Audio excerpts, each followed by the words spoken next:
Have you ever felt like your life is just one endless response mode to the world's demands? We've all become hostages to global noise. I was part of that machine until it broke me. This isn't just a video about the slow living aesthetic.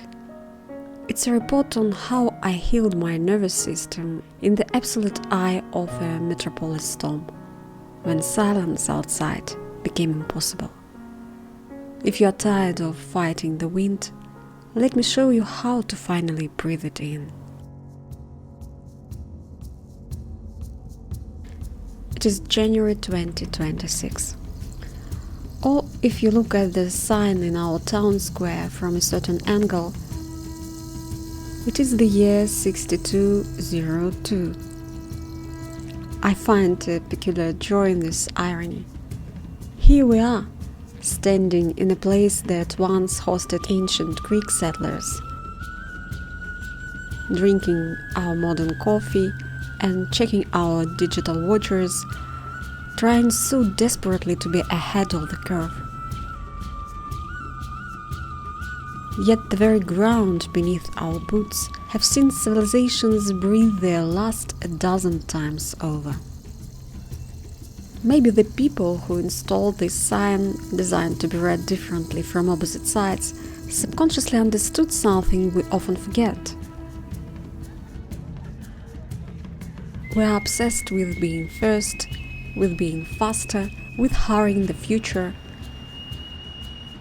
But perhaps they wanted to suggest that time, much like space, is multidimensional.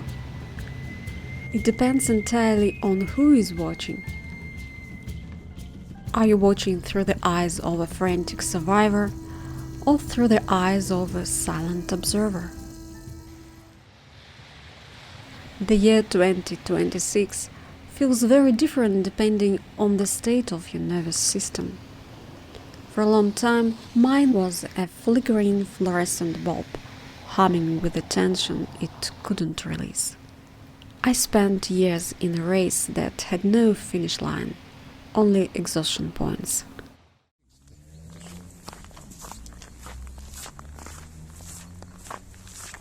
At that time, I worked in radio. My life was literally a receiver turned to a frequency of constant static. Low frequency, relentless, and utterly draining.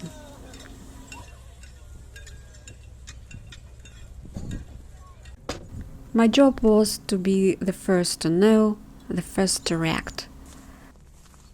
I took the chaotic, raw energy of the world and distilled it into clear, sharp news. But the news didn't stop when I left the studio. Every night, every weekend, those stories lived in my head. They multiplied, they bred. They became a wall of noise that made silence feel like a threat. I was living in a permanent response mode. I thought I was being productive, but looking back, I was just being harvested.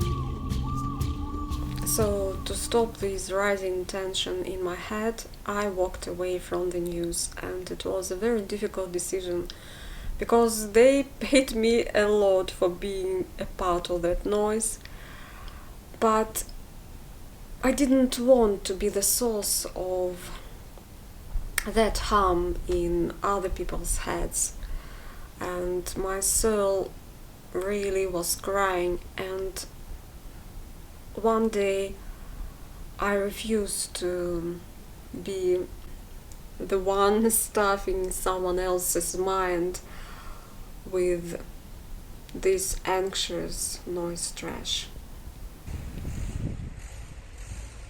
I moved to a more creative project, even though it paid much less. But peace remained elusive. The weight of responsibility was still there. The relentless pace of production was still there.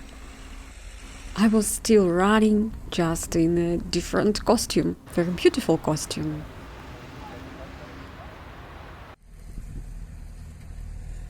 But eventually the engine simply stalled. I burned out. And I made a radical choice.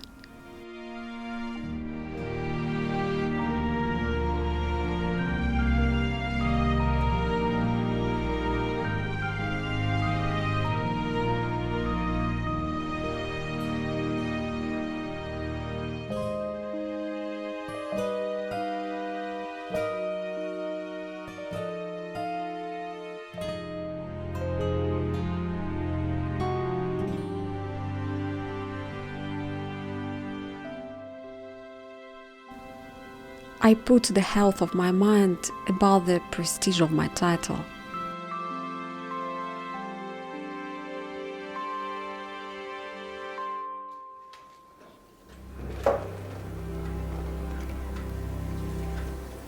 I traded the roar of the newsroom for the subtle grounding rustle of peppermint and lemon balm.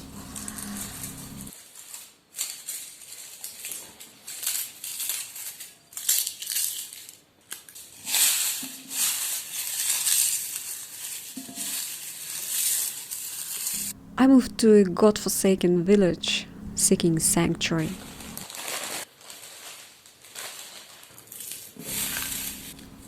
There is a profound metaphor in this act.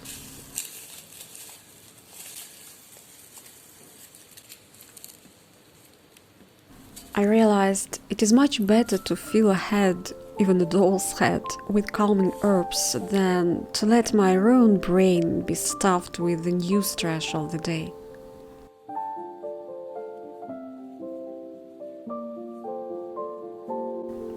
I chose a life of manual chores and unrestrained creativity. Instead of reporting on the world's tragedies, I began filming small, beautiful movies for people about their celebrations. These were stories of joy, weddings, births, anniversaries, events that didn't demand a response, but an experience. And I really got such a huge experience talking with that beautiful people and seeing a lot of happy families and people. Different people and families.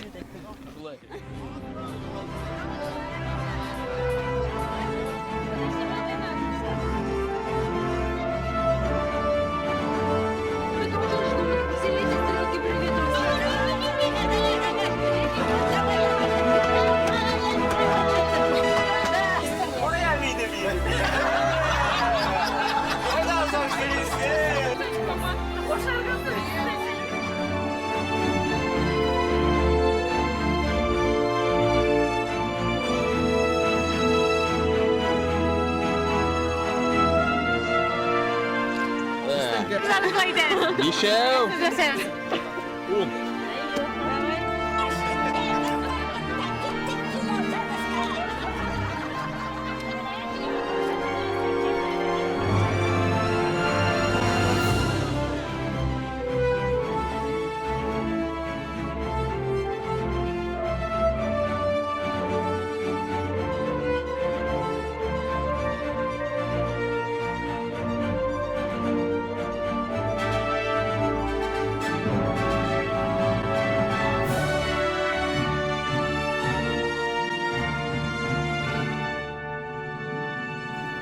Yes, there was more physical toil, more dust on my hands when I kept my garden. But as my fingers grew busy with the soil and my camera focused on love, my mind finally grew quiet. I thought I had found the ultimate cure. I imagined myself staying there forever, building my own grand film studio amidst the trees. I thought I had finally outsmarted the wind. I thought I had won.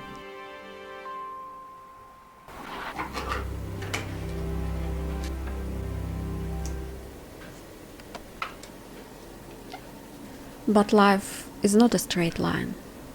It is a spiral. An extraordinary event occurred. A moment of terror where my family and I barely escaped with our lives. In an instant, the fragile peace I had built in my life was shattered. My nervous system didn't just rattle, it broke. We had to return to our big city to recover, and there, amidst the concrete and the sirens, I had to learn everything again. I had to learn to walk, and I had to learn to find stillness.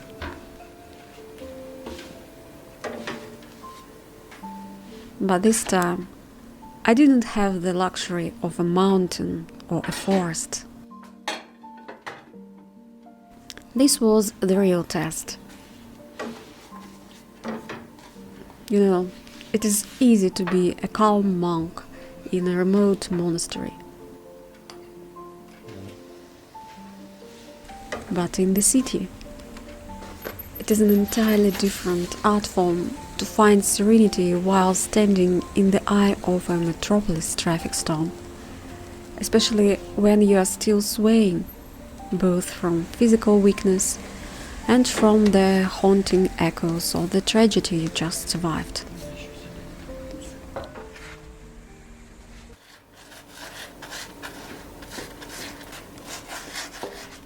I realized that the secret isn't finding quiet outside.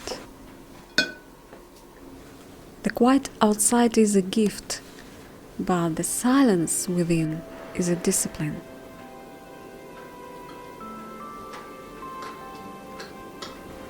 I started to practice so-called slow living in the heart of the rush. I learned that you don't heal your nervous system by running away from the world, but by changing how you inhabit it.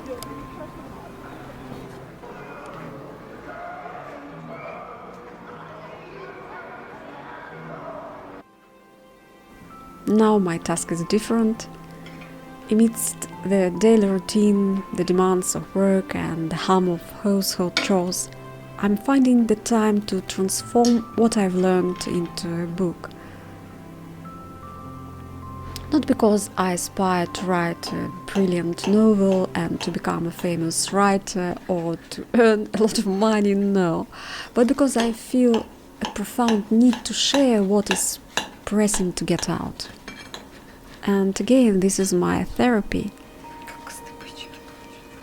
I talk to you, I talk to myself, and I realize a lot more during this process.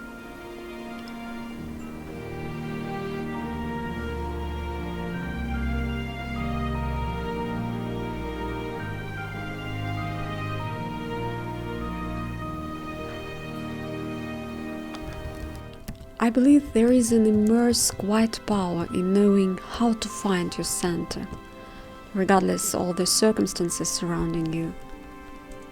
It's no longer about escaping the world. It's about learning how to stay whole while living right in the middle of it.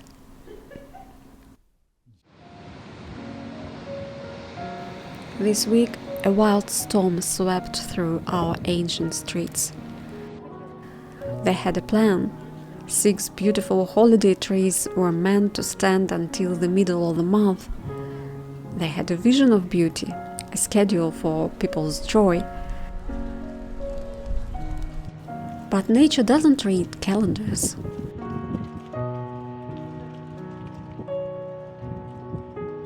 Out of those 6 trees, only one survived the hurricane-force winds.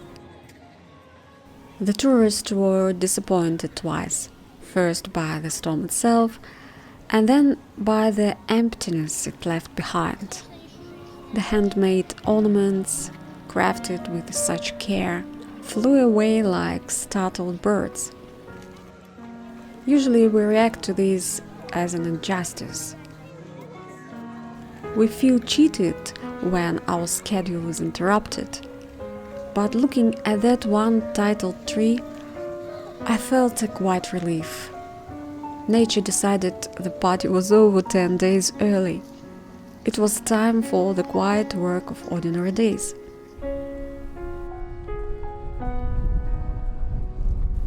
Usually we exhaust ourselves trying to prop up trees that are meant to fall.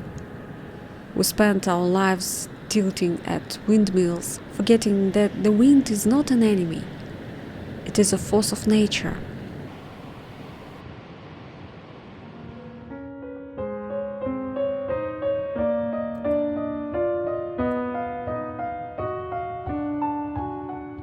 So we are here in 2026 or 6202.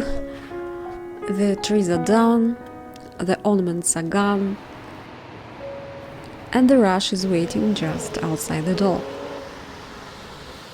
If you feel like you can't keep up with the world's frantic pace, maybe you aren't meant to. Maybe you are meant to be like that one tree that survived. Not because it was the strongest, but because it knew how to bend. Take a breath. The sky will stay up without your help today. Let the urgent wait. You have a cup of tea to drink, a life to inhabit, and a soul to keep quiet.